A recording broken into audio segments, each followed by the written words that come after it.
I had approached them because I was struggling to find housing, they would have given me housing.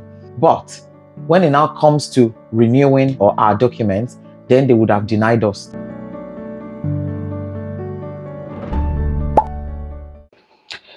Hi everyone, welcome. This is Akomolafe with the Akomolafe family channel. I just wanted to touch on something very quickly. This came up, I think, yesterday, and it was updated 2 hours ago with the BBC. And it says here, Tories would bar benefit claim migrants from settling in the UK. I'm sure people know who Badenoch is, Kemi Badenoch, and I'm not into politics or anything like that. I don't like politics, but I just felt it's worth bringing this information up here, considering that my previous video was on discouraging people who do not need benefits from going onto benefits. So it says here that migrants on work visas who claim benefits will be barred from settling indefinitely in the UK under Kemi Badenoch's first major policy announcement as Tory leader. So this news has gone all over the place today. Migrants who are on work visas, especially those who have no recourse to public fund on your documentation, ideally that one has always even been a standard. If you have no recourse to public fund on your document, you shouldn't be claiming any form of public fund. The thing is, they will give that money to you or that support to you. Then they will wait for you at the point when you are going to renew. That's when they will deny you your renewal. So, for example, I remember there was a time when we had issues with housing. You know, I said that in one of my introductory videos, the one I did with my husband, when I was talking about some of the challenges that we had when we arrived in the UK. And I talked about living in a house of multiple occupancy.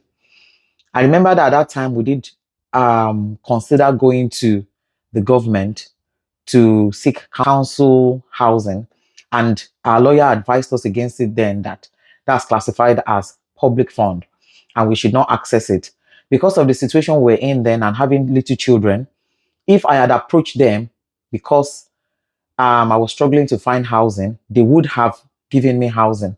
But when it now comes to renewing or our documents, then they would have denied us. This is just to kind of buttress on my point that I made in my previous video. People who don't need benefits should not go on benefits. And I still stand by that point, you know, because it's better to have the mindset of not going on it than for you to trial run on things that you think, oh, this might benefit, or that might not be benefit. Better just to avoid it until you get your settlement. Badenoch said the period before migrant can apply for indefinite leave to remain, which paves the way for British citizenship, should be extended from 5 to 10 years. So it takes, you know, a standard 5 years for somebody to settle down. She is proposing now that that would be extended to 10 years. So I think that's a wake-up call for immigrants generally, not just Nigerians this time. Wake-up call for people who are still thinking to come to UK. These are vital information. These are life-changing information. So a journey that would normally take 5 years, and believe me, that 5 years is always like, you know, very complex. The 5 years is always proper hustle 5 years. So it's worth thinking about that now. People who are just about to sell their properties in Nigeria, you might want to think about this before you come. It's worth paying particular attention to that part. If this comes to play, if this happens, how will that affect me? Will I have to wait now 10 years? Am I prepared to wait 10 years? Under her plan, the residency status would not be granted to migrants with criminal records or those who had claimed benefits or social housing. So, criminal records. Some people may not know that simple things can be termed criminal in this part of the world. What do I mean by that? Some people will get on the train, for example, and they don't pay, and they get caught, and they get taken to court. Oftentimes, they will not take you to court and they will just give you a fine. But there are some cases where they will take you to a court and you will stand before a judge. The moment you stand before a judge and you've been sentenced before a judge, it's going to go on your criminal record. Something as simple as not paying for your train fare. I've seen somebody whose 2 car tires got deflated on the motorway, and he got 6 points for that. And he didn't just get the 6 points. They had to take him to court first. He got sentenced and then they gave him the 6 points. So that stood on his record as a criminal act. Something as you not having your tires, your tires deflated on both tires deflated on the motorway. So in other words, they are thinking, what were you looking at before your tires got that bad to the point that they are now deflating on the motorway? Somebody who drives without an insurance, for example. So you buy a car and you don't have an insurance on the car and you drive your car. You might have been driving it and be getting away, but there are some vehicles that the police use to pick up on cars who don't have insurance, and the signals. So once you pass those kind of vehicles, it will pick your car plate number and it will notify them immediately. They will follow you. I've seen it before. They followed somebody and they blocked them and they took the car from them because they were driving without insurance, and they gave them dates to come to the court. They gave them, the person had just passed their license. They gave them their sentencing. They gave them 6 points on their license and they took the vehicle from them. So that stayed on the person's record for a year, and that nearly cost that person their renewal, because as it was coming to the point where they were going to renew, that sentence was still on their record and it was just about to clear off. So it cleared off between just days interval. The document was already at the home office, but the person was lucky that they did not attend to their papers until that had passed. So that's how the person narrowly escaped that. Otherwise, they would have checked your DBS and they would have seen that you have a criminal record. And so that's what Badnock is saying here, that if you have any criminal record, you will not be getting residency status. He also talked about those who had claimed benefits, which I talked about earlier, and those on social housing, which I talked about earlier as well. Don't go and ask them for a house. If you are coming to abroad, make sure that you have enough money to support yourself and your family, that you will not run into any problem that would make you risk going to the government to seek for support. If somebody throws you out in the kind of weather that we have these days, yesterday I know it was still at minus. So if somebody throws you and your family out under the circumstance, you wouldn't want you and your family to freeze to death in the cold. You'll probably be approaching the government to say, please, can you help me with housing? They would look at you and look at your kids, they will give you the housing, because obviously you have the right to your life. So they will protect your life. But they will then wait for you when you want to renew your whatever documentation you have, and that's where they will deny you. So she also said that the right to citizenship and permanent residency should only go to those who have demonstrated a real commitment to the UK. Back to that video that I said, don't rely on benefits. If you are relying on benefits, you cannot work. And that which is said here means you need to work. How do you show commitment to the UK? By integrating into the culture, by learning the language. If you've not come from a country where you don't speak English, by embracing the British culture, learn how they do things, abide by the law, work when you're supposed to work, earn your own money, contribute to the economy.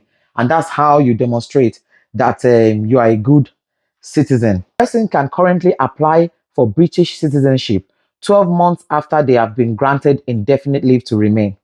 The Conservatives say migrants should only be able to apply for British citizenship after having ILR for 15 years.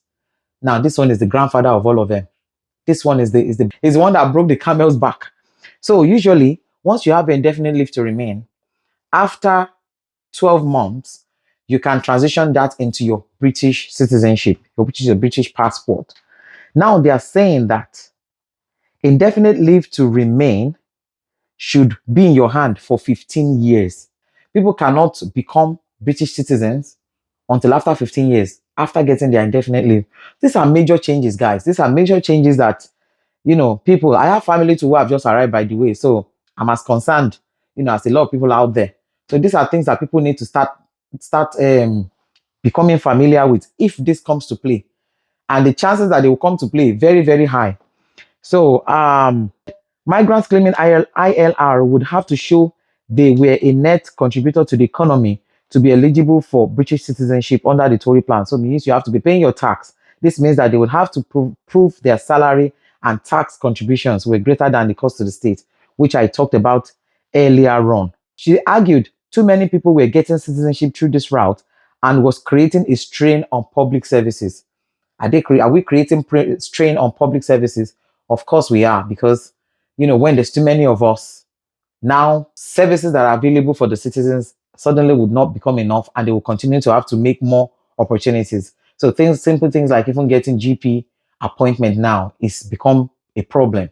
It didn't used to be like that many years ago, but now it has become a problem to get ordinary GP appointment. If you were to go into A&E now, you probably will be there for 5 hours before you get seen. So those are the kind of things. Housing now, not enough housing for people, who actually really need them. So the last point that's worth mentioning here is that her party wants the government to adopt the changes backdated to 2021 by amending its border security, asylum, and immigration bill due to be debated in Parliament next week. So the government would adopt these changes backdated to 2021. So it means if they were to put that in place today, they will backdate it to 2021. People who came in from 2021 up to date would be affected. So you can imagine the way they are going to move people in mass numbers, just like is happening in America right now. You know, and I always notice the trend that when something is happening in America, UK finds a way to kind of flow along that way. So I won't be surprised if this comes to play with the way Trump is, throwing everybody who are illegal back to their countries. So this lady too is saying she will backdate hers. Imagine you're backdating this to 2021. Imagine the families, people with children. Look at the number of people in those years, 2021 to date. That's about 4 or 5 years. So imagine the number of people that they will be chucking back in large numbers. So these things are worth looking into, and I think people who are still looking to japa from Nigeria should be rethinking. They should be rethinking. They should be evaluating their decisions. They're not saying don't come, but always good to leave an escape route should you need to japada, So, and I just want to say hello to everybody in the groups. Thank you for supporting our channel. Thank you for all the lovely comments. In the groups, we are learning a lot. People are saying so many lovely things. I have learned so much, from zero knowledge barely 2 months ago to all the things I know today. Wonderful things, encouraging things. Thank you so much. And I hope this video is beneficial to those who are looking to jackpot from Nigeria. God bless you all. Thank you, and catch you on the next video. Bye bye.